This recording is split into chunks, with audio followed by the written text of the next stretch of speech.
get up for all this, but she's got a turkey and about 5 cases. Why would you go to medical clinic? I'll try to get your extract by Wednesday. Consuming of his organization, he just said. I so move. The care of. The care of the elderly. 3 or 4 runs. This will be 60 units. The board is. I know I've done one that had, I mean, is there several of these? Tommy couldn't find anyone to take over that first. I don't know who QB get up for all this, but she's got a turkey and about 5 cases of coconut. To try and encourage it, the county, from what I've found out in the past, has not been too receptive to giving us. We're trying to. In a matter of seconds, Rory Turner went from an unheralded freshman to something of a hero in the eyes of Alabama football fans. The free safety from Atlanta, Georgia, came up to put the finishing touches on Brent Fullwood's crucial 4th down and 1 attempt to help preserve a 17-15 win over Auburn in last year's Iron Bowl. I was playing like extra linebacker, and just so happened, I don't know, they told me bowling the wrong way, or the case may be, he probably had blocked on me, but it just so happened I was there. I was fortunate to make the tackle. As a result of the incident, Turner came to realize more than ever just how intense the annual Auburn-Alabama rivalry really is. When I came in as a freshman, I didn't know they called it the Iron Bowl between Auburn and Alabama. It's a big ride every year against Alabama and Auburn. And from my experience last year, beating Auburn is a really big factor. There's only been one drawback for Turner. That one play perhaps has overshadowed some of his accomplishments this season. He's intercepted 2 passes, recovered a fumble, and made several key tackles. Yet, to some, he still is and always will be simply the man who made the tackle. But that doesn't bother Rory Turner one bit. He's content just to keep his mind on playing football. It just go in one ear and come out the other, because I know they're thinking about the Auburn game when he said that. But then, too, like I said, I just go out there and play the game like we've been coached to play. Just go out there and play the game like we've been coached to play.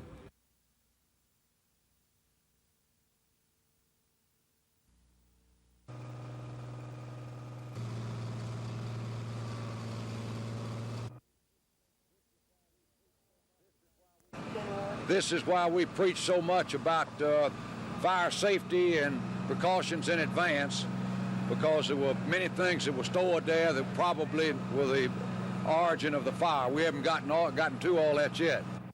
We had 13 units on the scene. All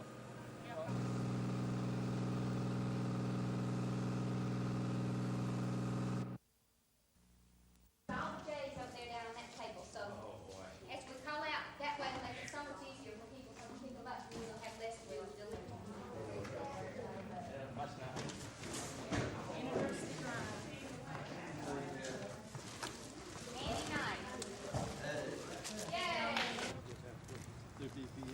We should have enough there to do this.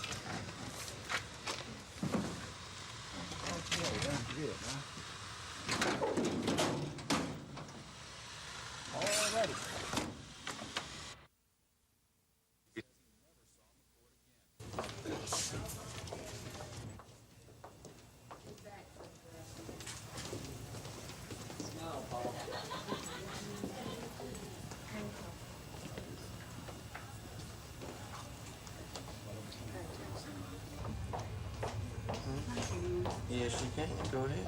I don't want to interrupt your shot.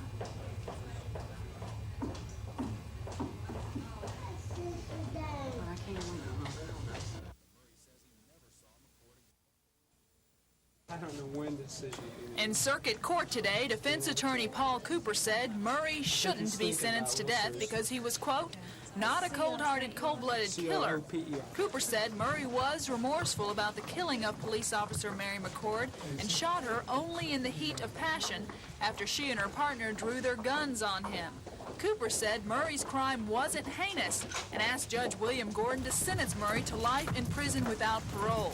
But District Attorney Jimmy Evans disagrees and wants Murray to be put to death. Unless he receives the death penalty, be an open invitation to all the Paul Murrays of this world to continue shooting and murdering police officers in the line of duty. Judge Gordon isn't legally required to file his sentence order within any time frame, but lawyers speculate he could sentence Murray as early as next week. Lisa Walsh, WSFA TV News. Well, the governor called last night, Lynn, and we went out and had a long conversation this morning, and we have got some programs that we want to finish up, some things we still want to do, so we just sort of got our heads together and decided to wait a while on this other thing. Can you go into the terms of your agreement? It was just an agreement to finish this term out for him.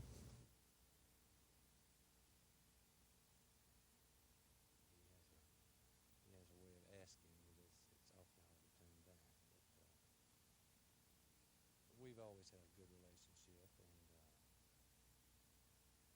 it was just a, as I said, just a thing that he asked me to do, and I'm delighted to do it for him. But you will definitely be in the ADECA job throughout Governor Wallace's term. Hopefully, yes, ma'am. Mm-hmm.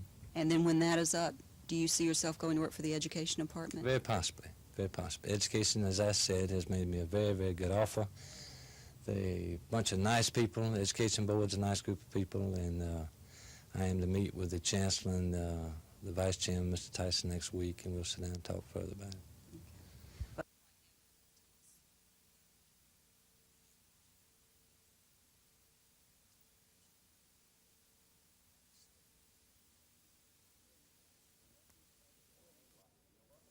One you'd like. You're welcome to try the dryer ones if you want, but you better take some food first.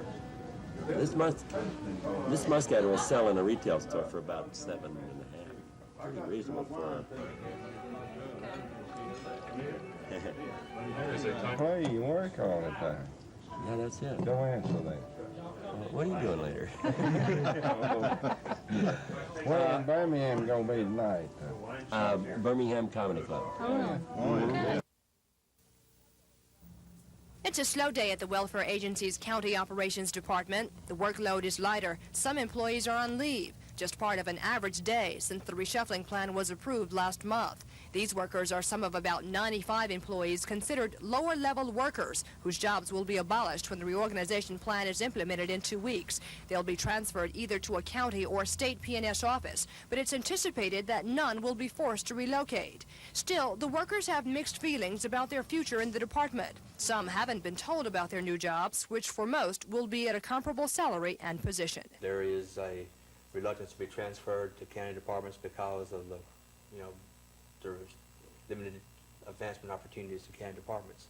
Rick Boyce represents the affected workers, while the Paul Folks chapter, as they call themselves, supports reorganization. Boyce says there's still concern about the transfers. Commissioner Gwen Williams is hoping to alleviate fears by supporting the workers' job preference. She says 65 workers have been given new assignments, and notices to others are forthcoming.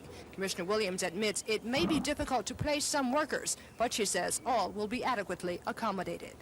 Tomorrow, Commissioner Williams will meet with some low-level employees affected by the changes. They're expected to express to the Commissioner their concerns about the reorganization plan and the uncertainty it has created regarding their job security and future. Kim Davis, WSFA TV News. Okay. FBI agents confiscated guns and baseball bats from the House of Judah headquarters during the morning raid near Wetumpka. Agent in charge Ed Bazar outlines charges in the indictment.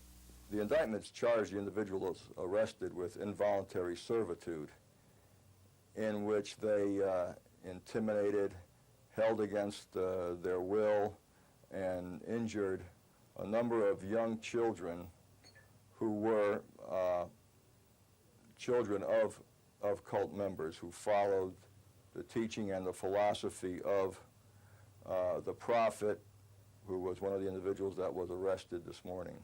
The indictment further charges that 2 of the defendants beat a 12-year-old boy with a club or stick because he was late for work detail. Lewis and his followers fled to Alabama shortly after the 1983 beating death of the child, but today's events reopened the case. The 4 defendants refused court-appointed attorneys, saying they expected the law to defend them in court. They are expected to be sent back to Michigan within the next 48 hours. Norman Lumpkin, WSFA TV News at Federal Court. We're going to talk more about that later, I understand. I would like to point out that otherwise that would have been the 750 we agreed to cut them. We transferred positions for the same course in the university. But this is money, you're saving money this program, not spending money. We're not asking for the increase this year, we think the same. They go to every teacher's education college and review the program. And there'd be a lot of people going, but there'd be the same 5 people go there, one of them, continuity purposes. There are more than 750 employees working for the Highway Department at its Montgomery headquarters, and most of them are desk jobs. Those long hours of sitting can take physical tolls. So, for years, the Highway Department has allowed, even encouraged, Montgomery's Martha Johnston to offer aerobics programs for workers during the lunch hour. But today, another phase in the fitness scheme arrived on a large truck, thousands of dollars worth of weight equipment. If a person is mentally and physically healthy, then you have a much more productive employee. Highway Director Ray Bass admits this is a sizable one-time investment of taxpayer dollars, but he says the benefits go beyond the intangible measure of higher productivity. Insurance premiums and their insurance programs have been reduced due to the fact that they did have a good, well-programmed physical fitness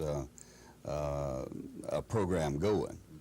We feel that we can have some benefits or show some benefits there. Still to be worked out is how to administer the program, how employees can trade coffee breaks or lunch hours for exercise time and not cut down on their obligation to their office work. I know that it has paid off for private industry and private enterprise, so we hear all the time, you know, that private enterprise does it, it ought to be good for government, and I think you'll find that this will be good for state government. Chris Grimshaw, WSFA TV News.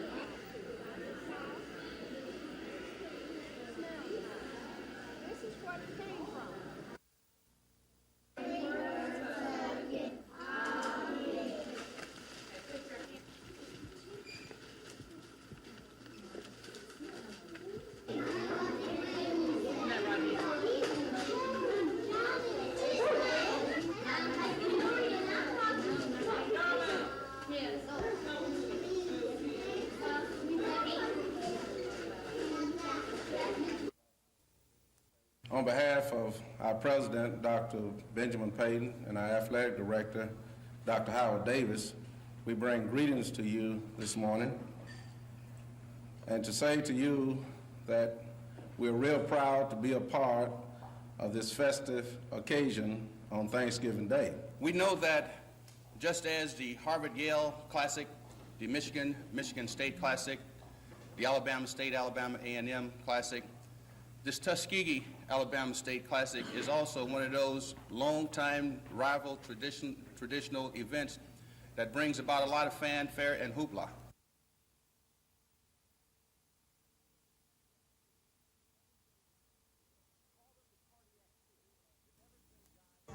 Call them the cardiac kids, the never-say-die underdogs. Call them what you will, but in the end, you can simply call the Northview Cougars winners. Somehow, some way, they just seem to find a way to win. In state quarterfinal playoff action this past Friday night, the Cougars found themselves trailing favored Lee 27-10 in the third quarter. It looked like the end of the road. But once again, as they have done so many times this season, Northview rallied, snatching victory from the jaws of defeat. Quarterback Bernard Nomberg hooked up with split-end David Hogan for their second, third, and fourth touchdown passes of the night. The fourth coming with only 1 minute and 23 seconds left to play, lifting Northview to a heart-stopping 28-27 win.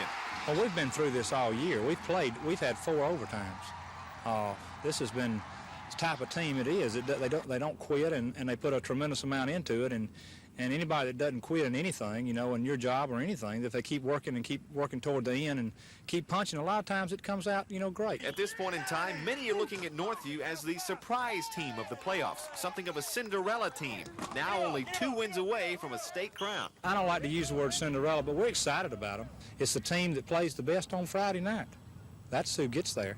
And Friday night, we try to key them up to Friday night, and that's our philosophy. Whether it works, I don't know. We just hope it does. That philosophy certainly worked this past Friday night, and it has earned the Northview Cougars this week's McDonald's High School Team of the Week honors.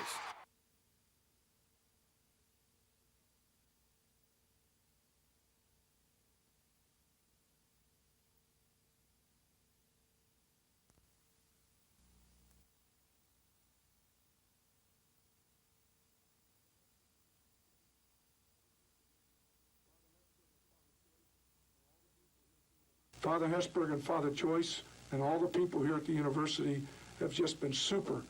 And I felt this would be the best time to give them an opportunity to get out and get another coach before recruiting starts this next week.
Like I said, he's running scared. Right now, you know, he's scared, he's tired, and we are kind of tired and frazzled, so we're just, you know, after spending all day out there running back and through those woods, you know, right now we figure he's probably holding up somewhere. The dogs can't do anything, so we're just waiting to see what's going to happen now.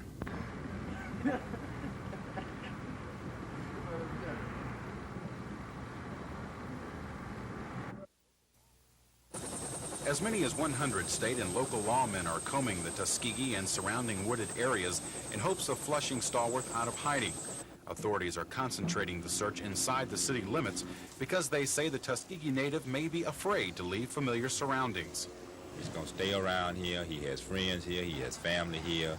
And he knows the area. And not that he knows this area that well, but he knows Tuskegee, and the area where we've been concentrating most of our efforts, he knows it very well. And I just don't think that he's going to leave unless somebody takes him away. Stallworth, who was indicted on a double murder charge, escaped from jail 3 days ago. Chief Walker thinks he may have had help, and one jailer has already been placed on administrative leave. Stallworth has been cited several times by authorities and residents, but so far has eluded the searchers. We're just waiting to see if the dogs can pick the trail up again. We've got the perimeter sealed down. If we pick up the trail, the attack team will go in again. The search is being hampered by thick underbrush. Chief Walker says Stallworth probably won't leave the wooded areas because that's where he played as a child, and this town is all he knows. It's for that reason that Walker says it's only a matter of time before Stallworth is caught. Dean Argo, WSFA, TV News, Tuskegee.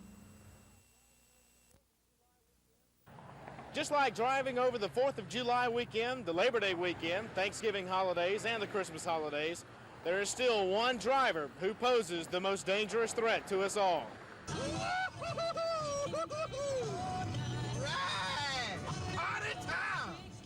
Our biggest concern is the drinking driver, and we're placing emphasis, education, and enforcement emphasis on the drinking driver. That's what troopers are going to be looking for. Undoubtedly, many holiday plans will include a night out on the town. and that could lead to one too many drinks. So many of the local lounges are offering special services to help those who may be drunk get home safely. We also have our own service whereby we will take you home if you've had too much to drink, or if you would like to stay in the hotel, if we have rooms available, you can have a room for half price. Alabama State Troopers say these services have helped to reduce the number of alcohol-related deaths by nearly 18% from last year. The holiday weekend ends Sunday at midnight. During the same time period in 1984, troopers reported 18 traffic fatalities across the state. Scott Edcock, WSFA TV News.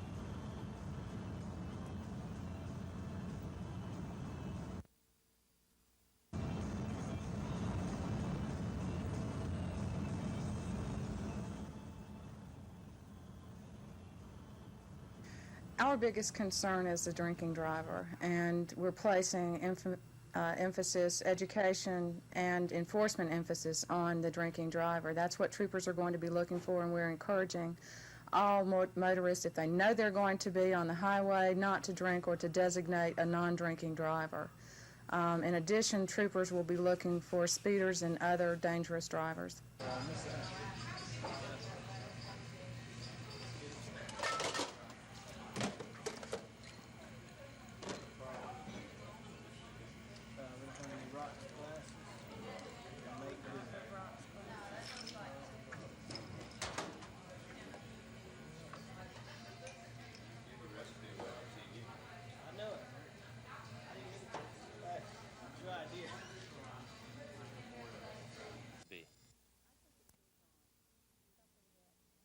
I think it was a start, something that has the potential for improving a confusing situation. Commissioner Gwen Williams says she met with employees to better explain her reorganization plan. Under the plan, about 95 pensions and security workers will be moved into other state or county offices. But this effort to streamline the department leaves many employees wondering about their future. Today's meeting produced a promise to keep the employees informed. Beginning Monday, we would begin contacting each of the employees that we have made a tentative assignment, tell them what that assignment is, with the understanding and the knowledge that we may come back to them in the future and ask to rediscuss it. The meeting also brought about plans for affected workers to have their questions answered. In terms of having a weekly conference with them between now and the end of December, in terms of disseminating information, as well as combating, the innuendos or rumors that have been going on in the Department of Pensions and Security. The primary concern of many employees is that they don't know where they will be working come December 9th when the reorganization plan begins. But Williams says hopefully now at least the rumors have been put to rest. Carrie Gordon, WSFA TV News.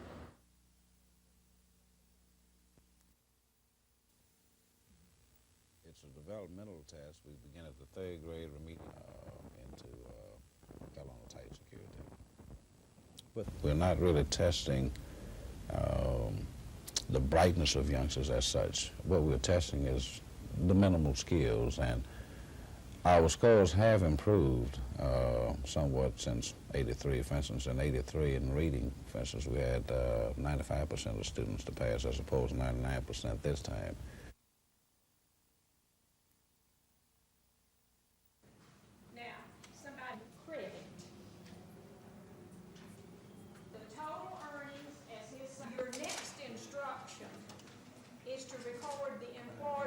Share of taxes. What are the three taxes?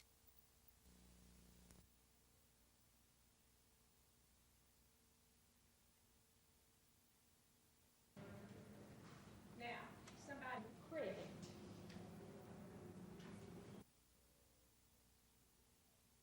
It's not to deny a student diploma, it's simply to help assure the student as well as the general public that students who do receive an Alabama diploma have mastered certain basic competencies, and I think the public expects this of our schools, and we're doing our best to deliver.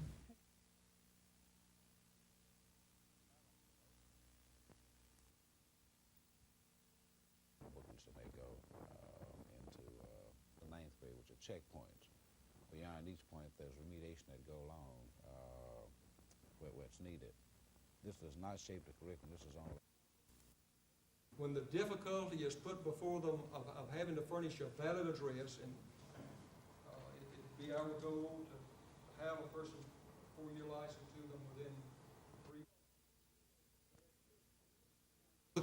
artist liked it. The bad check artist liked it. The teenager who was 17 or 18 years old but who wanted to get a driver's license in a friend's name showing him to be 19 or 20 or 21, he liked it. And I'll be talking primarily about a driver's license today, but anytime I say a driver's license, I get stopped by an officer and all I have is the 45-day permit, and it's gone past me. It's $15.25. Pays for the high cost of living in the big city. When the difficulty is put before them of having to furnish a valid address, and it'd be our goal to have a person for-year license to them within, and I'll be talking primarily about a driver's license today, but anytime I say a driver's license, I get stopped by an officer and all I have is the 45-day permit, and it's gone past me. It's $15.25. Pays for the high cost. I won't insult your intelligence by telling you that any change to the system, and certainly not the change coming in January, will eliminate so that we can see what happened to their 4-year license. They have not followed instructions very well. License, once you've applied at the local office, we think 2 to 3 weeks normally, possibly longer, during the initial startup period for the new system. It'd be our goal to have a person 4-year license to them within 3 weeks after they make application for that. So the worse the weather is, the better business is. Now what we do is wash the snow and ice off the wings of the big jets there throughout the world. And as it is delivered and they are satisfied with the machine. Country in the world, you're talking about equipment that is not only sophisticated, but ice with hot water, and then you use a chemical. So water is much cheaper than the chemical. And that is why, you know what a Polish snowplow is? Is a woman with a shovel. Alabama State University President Dr. Leon Howard told the Joint Legislative Interim Budget Committee that his Montgomery-based campus needs a 35% increase next year. That would bump their state funding up from just more than $14 million this year to more than $19 million next year. Howard says he needs the money for pay raises, replacing outdated equipment for business and science courses, and to operate the school's FM radio station. The request showed what is a continuing trend, a greater dependence on state as opposed to federal or tuition-driven funding. Howard says the school needs the large increase despite the recent decline in the total number of students who attend the predominantly black university. Howard says the money will beef up the school's programs and attract more students. Troy State University President Dr. Ralph Adams says he too needs a more than 30% increase in state funds. Adams' budget of just more than $22 million would amount to a $5.2 million increase over this year. The bulk of TSU's increases are proposed to go into higher salaries. Chris Grimshaw, WSFA TV News at the Capitol.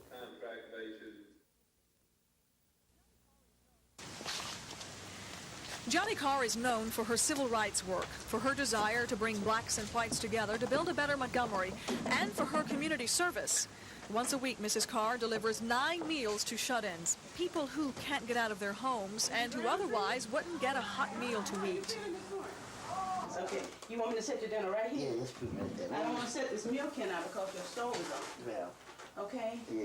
Let's set the milk right down here. You want me to stand up? Let's sit on down here. Okay. Sit on a big chair. All right. Okay, now you be sweet today. You need to go? Now, you know, I won't have, you won't get... And I have been in so many different homes, seeing so many different situations where people some were not able to do anything for themselves or whatever. But it just gives you a feeling of pride that you're able to do. I just like to do something for somebody that they need.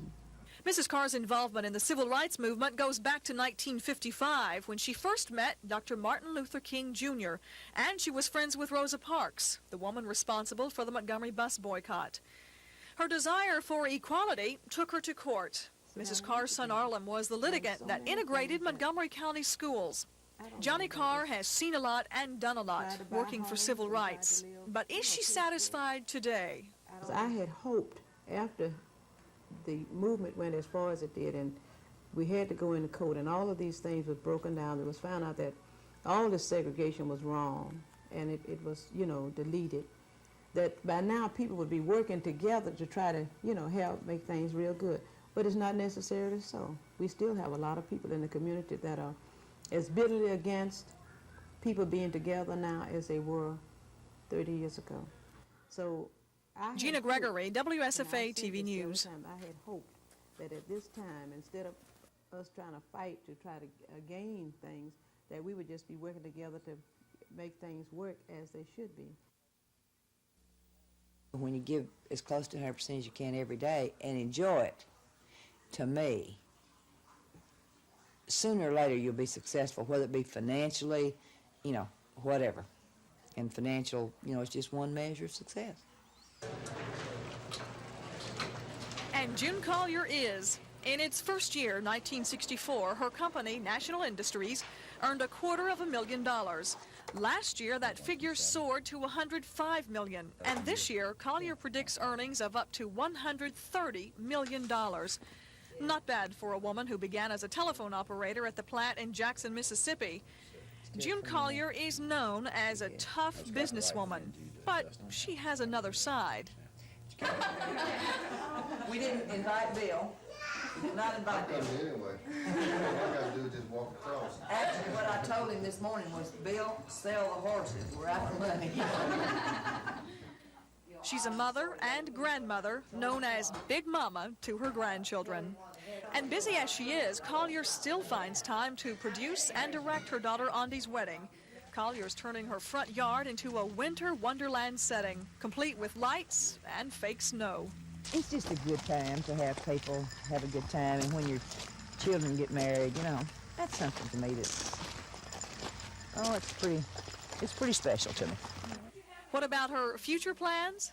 Well, I'm interested in politics. I mean, there's no doubt about it. I really am. You know, I spend a good deal of time in Washington. I think I've learned probably as much about politics as somebody's been elected 2 or 3 times. It would be completely new as far as an elected office is concerned. It has its pluses. It also has its minuses. Collier says she's the majority of one in a lot of meetings. One woman in a room full of men talking about car parts. I don't want any pluses because I'm a woman. I'm not looking for any.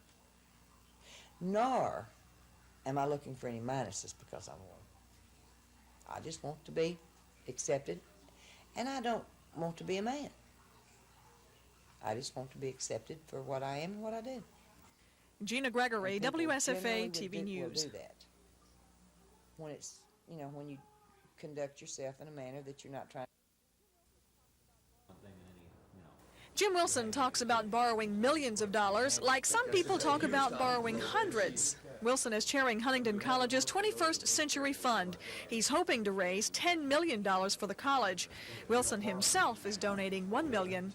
He says it's something he feels is important to do. Wilson has his hand in so many areas, it's hard to keep up with him. He's developing the biggest project in the country, the River Chase Galleria in Birmingham, at a cost of $300 million. But it's just such a magnificent project. It's the only one in the world like it, and it's the most exciting thing I've ever been associated with, and I guess I ever will be. When he's not busy with the Galleria, Wilson checks on his Wind Lakes development off Vaughn Road. Wilson is building a golf course and an entire community to surround it. And something new for Wilson is flowers. Wilson is the owner of Rosemont Gardens. He says he's learning the flower business one day at a time.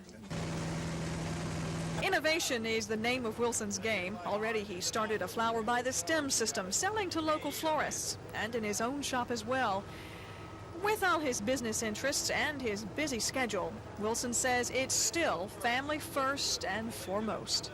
What means most to Jim Wilson? Well, the family number one, obviously. Winona and I have 4 children, and that's where our whole life is. But I think the completion of a project from the business standpoint, it's awfully rewarding to have worked real hard and then to see it all come to a good finish. You know, a lot of people look at you and say, there's a successful man. What does success mean to you? Well, I think success, I guess, is to be able to take the opportunities that you have and to capitalize on them. There's so many lucky people, there's so many people that have opportunities, but they're unable to take it and run with it. I guess I use the example, when a man gives you a lemon, that's the time to make lemonade. And to be able to carry that opportunity through would be success in my vocabulary. Gina Gregory, WSFA TV News. Like, what are some of the main things that you do? Well, we have to travel so much, Gina. We're out of town.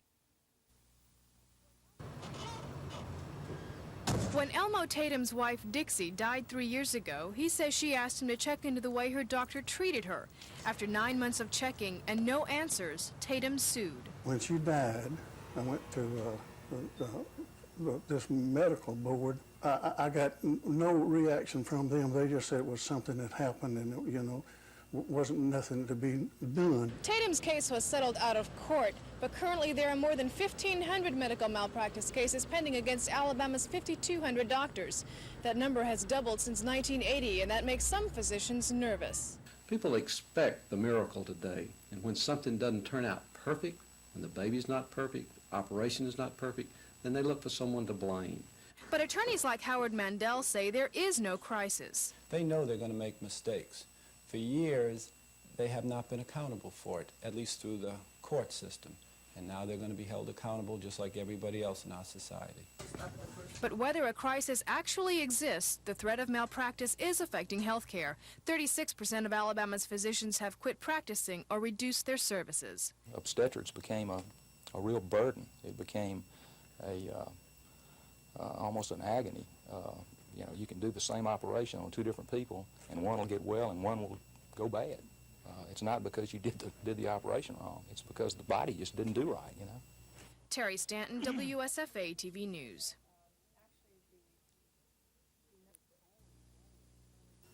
It's the only thing they can do is to just go after money. That's the only thing you can do.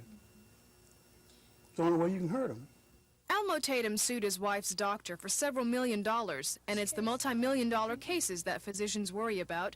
The Alabama Medical Association is pushing a bill in the state legislature that limits the amount of damages a client can receive. It's a bill that faces much opposition. There's not a cap in any other area.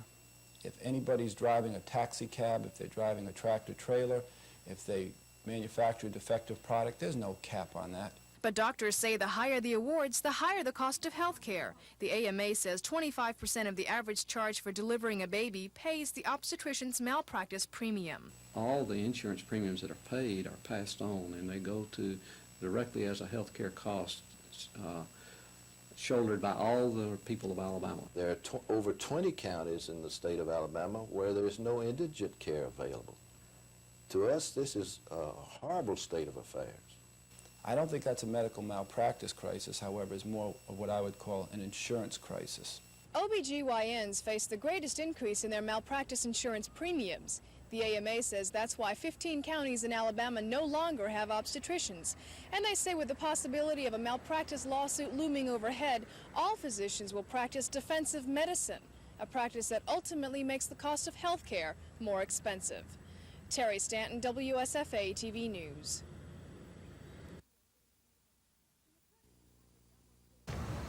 The attorneys who handled Elmo Tatum's medical malpractice suit received anywhere from 25% to 50% of the damages. Most attorneys who handle medical malpractice cases work on a contingency fee basis, and that irks some doctors. I think the actual increase of the number of malpractice cases would be more in keeping with the increased activities of our trial lawyers. I think there are just more suits. Maybe it's because there are more lawyers.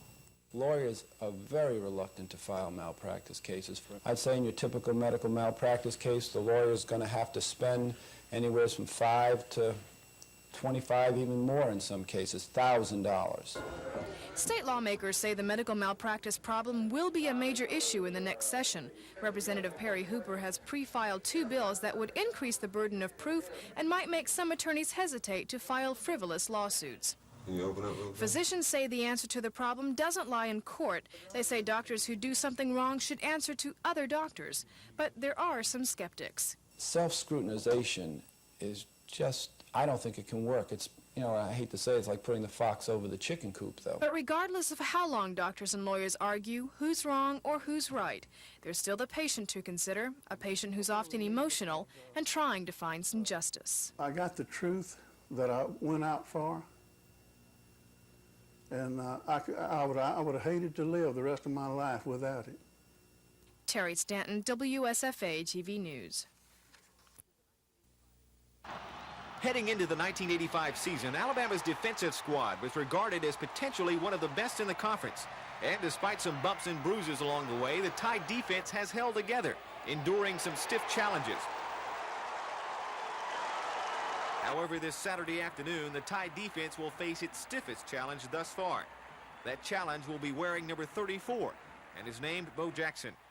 Rest assured, Auburn's Heisman Trophy candidate has been the subject of more than a few team meetings in Tuscaloosa over the past few days. Bo Jackson, you can't stop him. I don't think anyone has. I hadn't seen anybody on the films.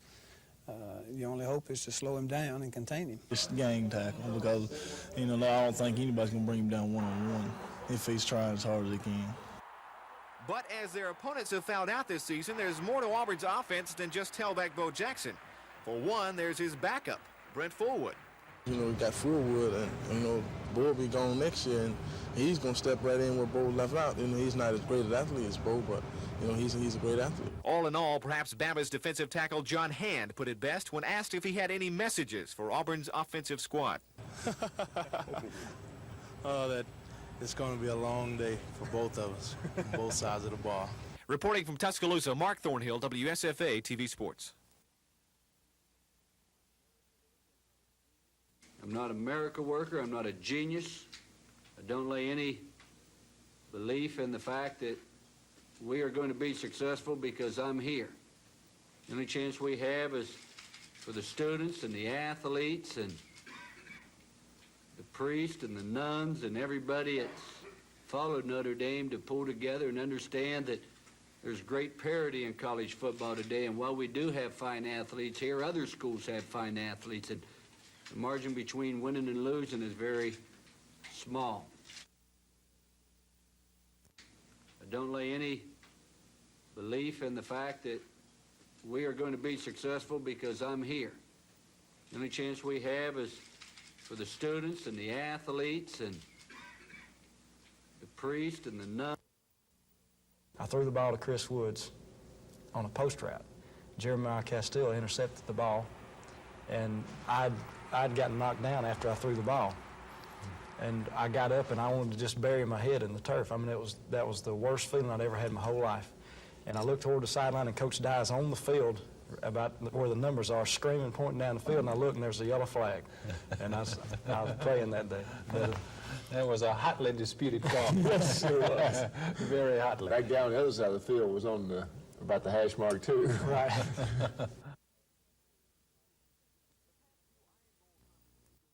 The past few Iron Bowl confrontations have been decided by only a handful of points. This year's Iron Bowl looks to be no different.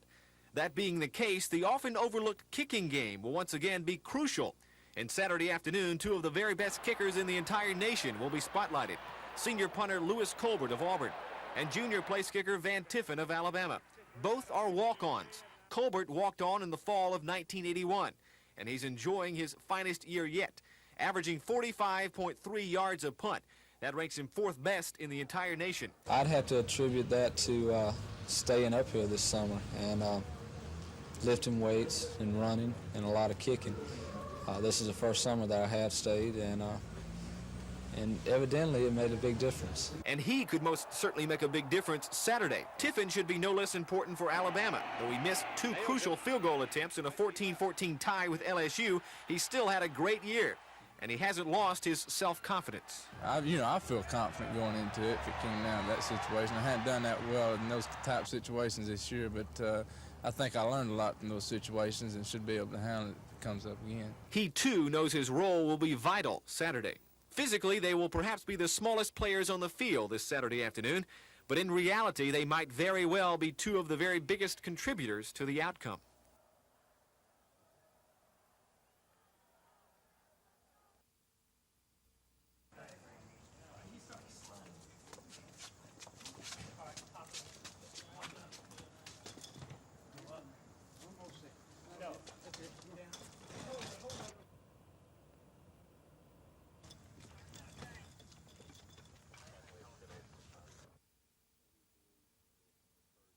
What we believe that occurred was that Officer McCree may have been in the apartment with 2 or 3 other individuals. Now, exactly what they saw, of course, will come out in the investigation. The next step will be, of course, an interview by the county, and they will submit their findings to us, and if there are charges necessary, charges will be filed. If not, then, of course, we will find out exactly what happened at that point.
American Dog Contest, and that winner is Diamond, a 4-year-old corgi owned by 7-year-old. She protects me. She makes me happy Thanksgiving. Same to you, Betty.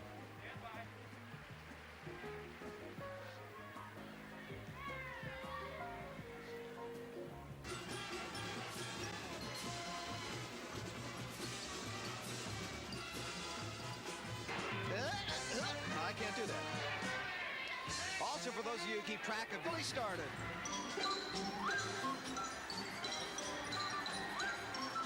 And he has everything you'd expect Santa to have.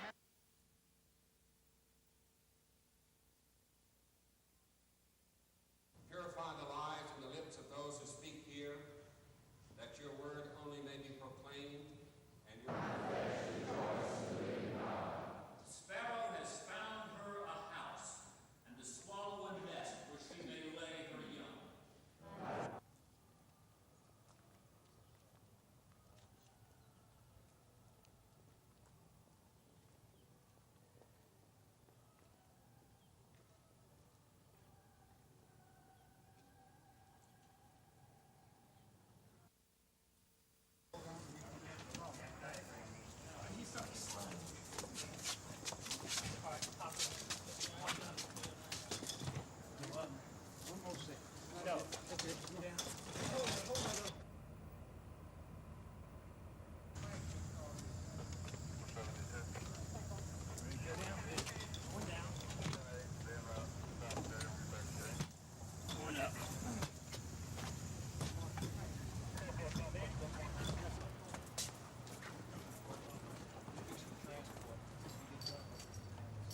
Statement at police headquarters.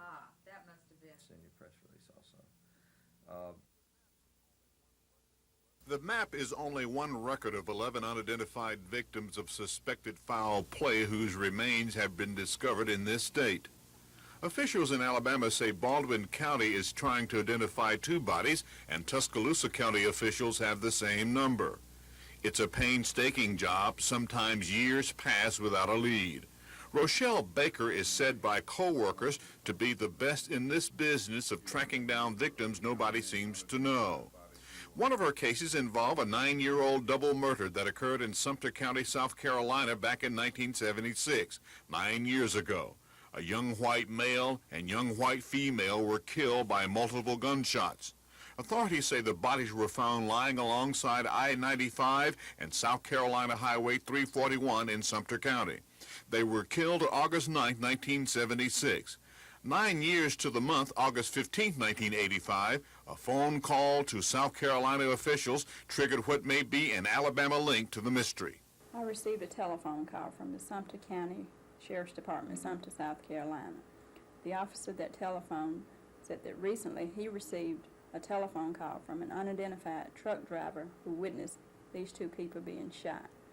And he noticed that they were pulling a mobile home with an Alabama tag on it. The officer said the guy hung up, and as of this date, they have not heard anything else from the guy.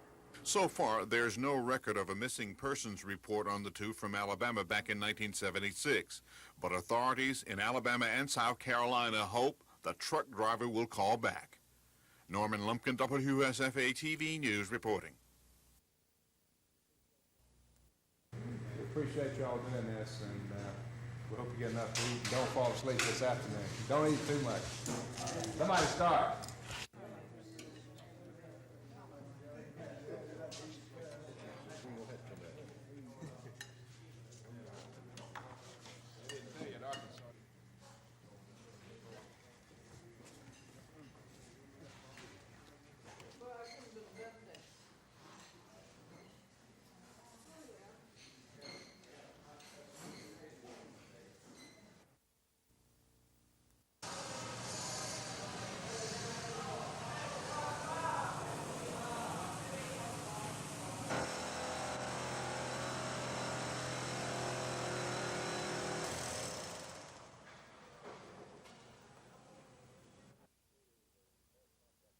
It is a very complex building, complicated, difficult. We've been building it on, if you will, a fast track basis while we've been designing it and building it at the same time, which makes it even more difficult because of the timing of the theater in Anniston and getting it operated here in Montgomery. We had a very tight time schedule. But nothing has been spared as far as the workmanship is concerned, and we're delighted with that. That's great. I'm going to be on time, right? It's going to open on absolutely on time. I think that's pretty.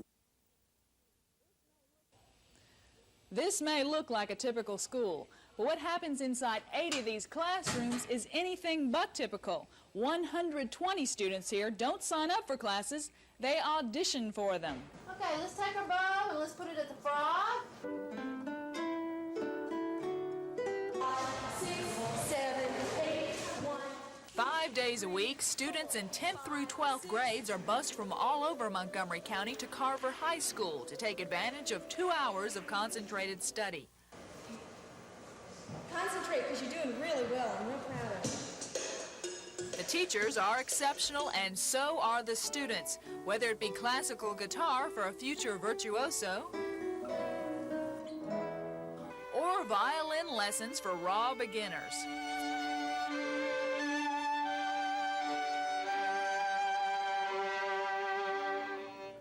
Very good. Everyone here is devoted to learning and encouraging the arts. Some perform on stage. Do you believe in miracles? Others memorize lines for the camera. Hello, I'm Mandy Boggs. And I'm Yolanda Everett. Welcome to an all-new CPAC report. Most of these students excel in other subjects, and this daily session serves as an extension of their creativity. But for some students here, CPAC is the only subject in which they excel. For them, CPAC provides purpose and joy in an otherwise frustrating school career. As one mother said of CPAC, "It's the first time my child has smiled in years." Lisa Walsh, WSFA TV News. It seems like I've been thinking about this game for a while, and, you know, we want to beat Alabama, but, you know, you have to keep it all in perspective. You know, it's not nothing to go crazy about, but, you know, we want to beat them real bad. When you know the players that you're playing against, it gives you more incentive to play well. Plus, them being from Alabama, cross-state rivals, it's a big game for us, and we need to play to our potential. If you win, is there any place in Mobile you'd like to go? Stand around? Well, not really, no. Just go home. It doesn't matter where I go. There's Alabama, Auburn fans, wherever you go in Mobile, so it doesn't matter. Go to a mall, you'll see them all. Beating a team of Auburn's caliber, you know, at the end of the year last year, and you know, I think it meant a lot for our football team winning on, you know, ending up on a positive note. And I think it carried over into the off season and into this season. And you know, I think it has that type of an effect. It's one of the more classiest games. Nobody really talks. You know, if you make a good play, you know, we always help each other up. And I thought it would be a lot of name calling my freshman year, but I think, you know, it's two class teams together. You don't normally have that. It's a classic. You have to be there every year because it's never the same. The only way it is the same is that it's hard fought.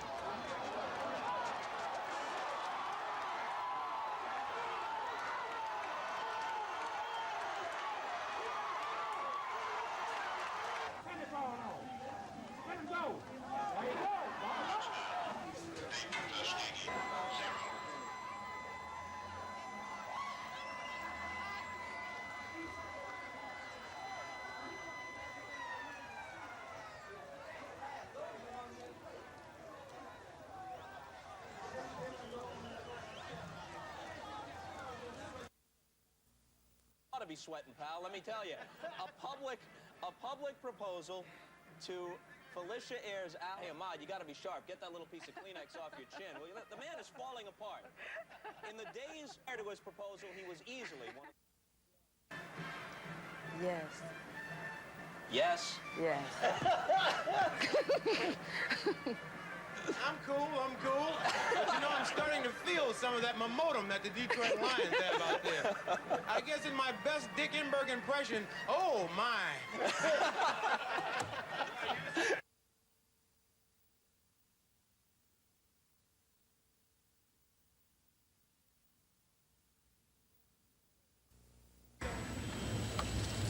You not want to hit these people. Can we get a shot?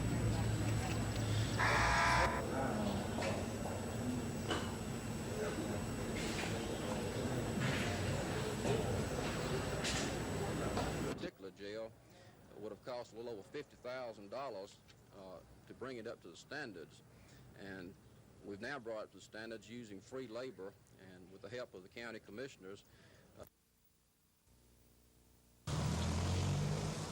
Not even a rainy day and a congested bypass keeps these shoppers away as they hit the road in search of Christmas treasures at bargain prices.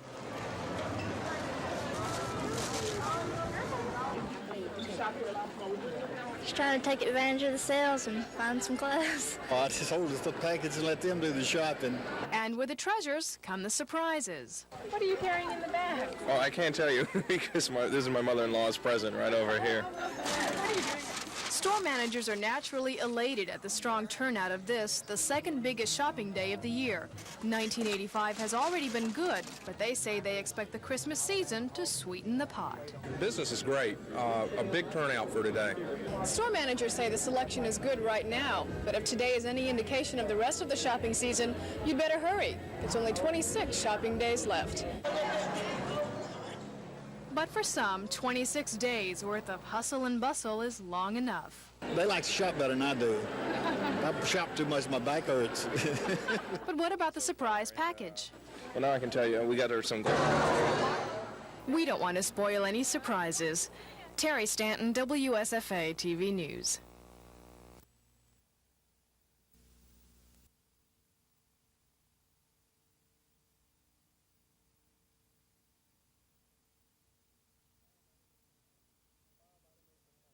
Bob, I don't know what to tell you. The response has been phenomenal. The best way I can put it is we printed a little ad about this big in a trade paper in New York that said, we're interested in starting to look at actors for this first season in Montgomery.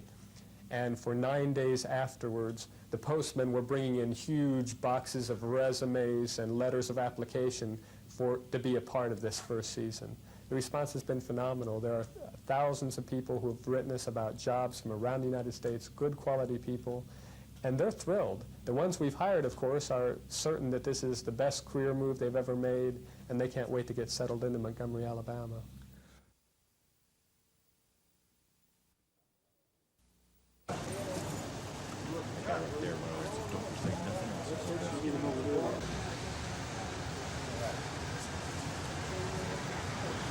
Hey.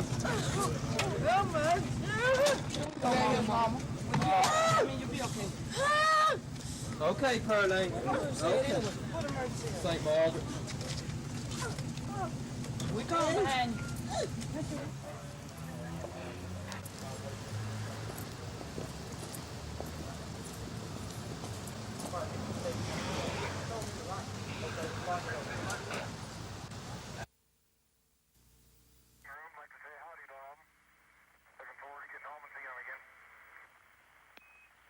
that, Jerry.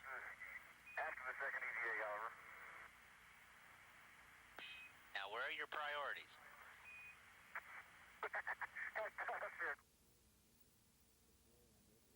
It's very ambitious. A lot of manual dexterity, a lot of handwork involved in it, and I don't think anybody has signed up for 2 6-hour EVAs of a lot of handwork yet.